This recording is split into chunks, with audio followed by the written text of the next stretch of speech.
back in Nigeria from, where did I go? Okay, yeah, from India. That's my cousin Eugene. So this is day one of being in Nigeria and starting the Lolo project. And I am scared. Actually, not really. I'm very excited. I'll be scared by tomorrow when it all sinks in. For now, I'm excited. I'm scared. I'm scared about all the things I have to do and achieve. All the promises I have given. You know, yeah. All the interferences and distractions that will come. All the weight I have to lose, mentally and physically. Yeah. So yeah. But otherwise, you know, life is brilliant right now. I'm very happy to be back. You don't sound happy. I am very happy to be back. Very happy to be back in this crazy people driving. Some people just drive anyhow in Lagos. That's how you know you're back. This one is turning into my lane and he has no trafficator. Yeah, I mean, why should he trafficate? You know? It's Nigeria for you.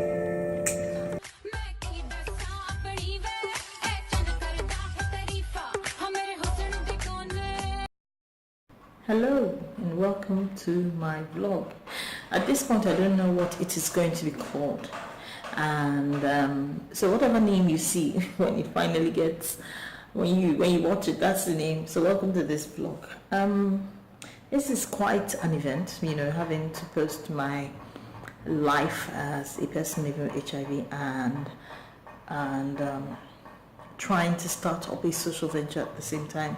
It's quite a big deal for me, you know, and so I guess I should applaud myself, but since I have one hand holding my selfie stick, I'll just give myself a drum roll. Okay, as you can tell, I'm trying to brighten my spirits because, oh, this is a fan, by the way. Thanks to no electricity, I am fanning myself so I don't sweat all on your screens, you know, and that is my welcome to Nigeria.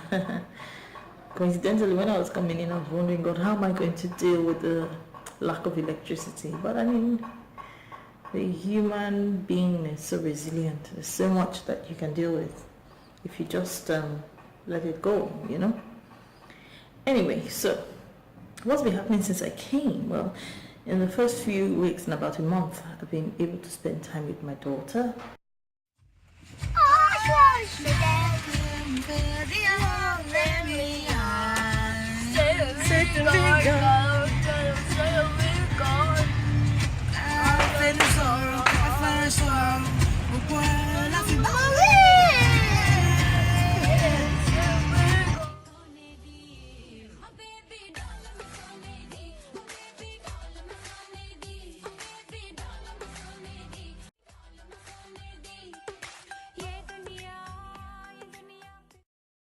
I've been able to gather my wits about me, and then I came to Lagos to try to get accommodation, you know, for myself.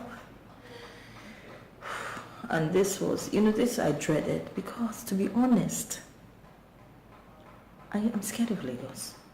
I must be honest with you. Lagos petrifies me. You know, it's like I feel like every time I come in here, I come into the lion's den. You know, it's like, okay, I lost the battle the last time, but I'm here to fight again. You know, and it really scares me. Lagos chewed me up and spat me out. I came here as a young, bashful, but hopeful, ambitious girl. And here I am, a hopeful but semi-disillusioned woman, now living with HIV, with no property, nothing to call my own, you know. It's not as bad as it sounds, but really, if you were going to, on paper, that's what it is. Do you understand? So Lagos really scares me.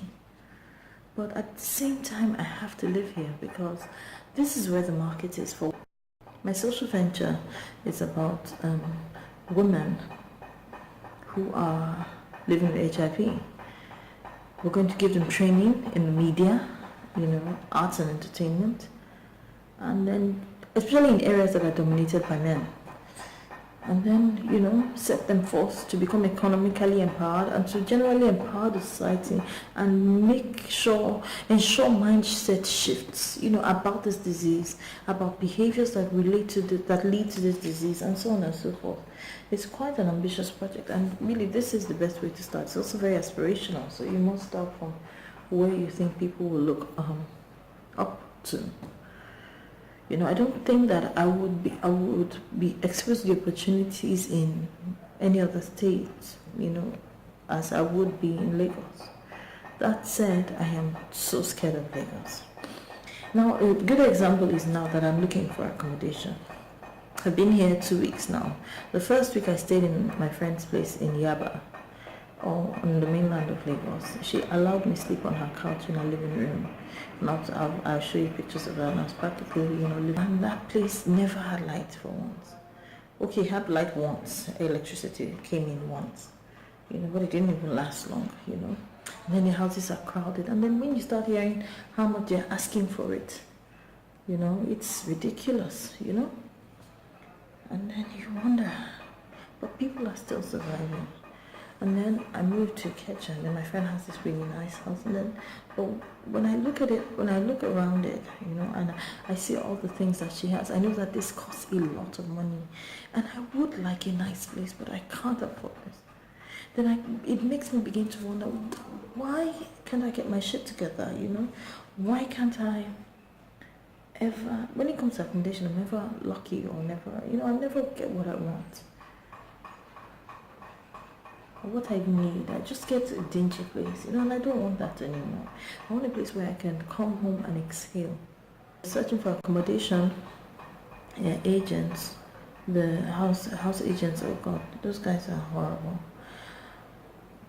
All they're interested in is the commission of it, and they make commission on the agency fee. Now, you pay for accommodation for a year, but they want you to pay agency fees for 2 years. And recently, the place I saw that I liked, they wanted me to also pay legal agreement fees. You pay fees for agreement. They claim that they get a lawyer to sign an agreement, to draft an agreement you never see. Agreement that doesn't hold water, especially when you have repairs to be done. Anyway, so you pay for that, and then these guys were telling me to pay for 2 years. It's just so much dubiousness, duplicity going on, The place I saw, nice 2-bedroom flat. I liked everything except for the fact that one of the walls seemed to have been soaked with water, And then the bathroom, the tiniest thing I've ever seen. It was literally a toilet, shower, and a sink. And I asked the guy, "Do you see me? Am I supposed to sit down and shower? I'm large. I'm not small. I'm bigger. How am I supposed to shower in this?" And they're like, "You just shower. You're not going to sleep there." Yeah, but why build a place like this, And if you hear how much they're asking for it, it's really...